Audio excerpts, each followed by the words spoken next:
Fritz, before we went live, you were talking about going beyond the numbers. Like it's clear that for retirement planning, people are going to look at the numbers. There's a tendency to look at the spreadsheet. But I saw you have a blog post that there's a lot more that goes on beyond the numbers that one has to think about. Can you speak to that? Yeah, I mean, really the thing, it's interesting because we're talking about health and insurance and wellness. So my brain was going there. So let me touch on that, but I can weave it into the question. I think what you need to think about is all the non-financial benefits you're getting from your work, relationships, sense of identity, purpose, challenge, etc. And find ways to replace those, just like you're trying to find ways to replace your paycheck. That's important. As you age, I really encourage people to make one of those things, one of your purposes, to focus on longevity and fitness. And that's where I'm tying the two together. I'm 60 years old. I've never been in better shape in my life. And what I've done is I lost my structure, right? When I left my job, structure goes away on the day you retire, 100% unstructured.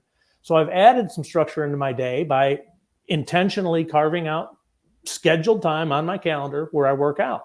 And I don't just run. I'm doing running. I'm doing weights. I'm doing aerobic. I'm doing long distance hiking where it's long and slow. If you read Dr. Peter Attia, Outlive, I know Roger's a fan. He and I've talked. Great book. And it talks about your life. You will naturally lose your cardio ability. Your muscle mass will shrink, but it doesn't have to shrink at the same pace as everybody else. You can avoid it by really being intentional and focusing on it. So making that one of your really big goals, it has tremendous payback. I feel great now. And I know I'm doing everything I can to extend my longevity to the extent possible. So it kills multiple birds with one stone. It's really helpful in retirement. Yeah, I'm wondering, like, healthcare, is that the specter for retirees? Because it seems like the cost of healthcare just continues to rise. Yeah, let me touch on that real quick, and then we move on to somebody else. But I'm 60, right? I've been retired 5 years, almost 6. I'm paying for private insurance. It's expensive, right? Very expensive, and I've got a pension, so I don't get any ACA subsidies. So we're paying the full share. No big deal. We built it into our numbers when we were planning for retirement, thinking what our life was going to be, deciding if we could make it. If you bake it into your numbers and you have conservative estimates, ultimately it doesn't become a huge anxiety inducer because you've built it into your numbers and you can afford it.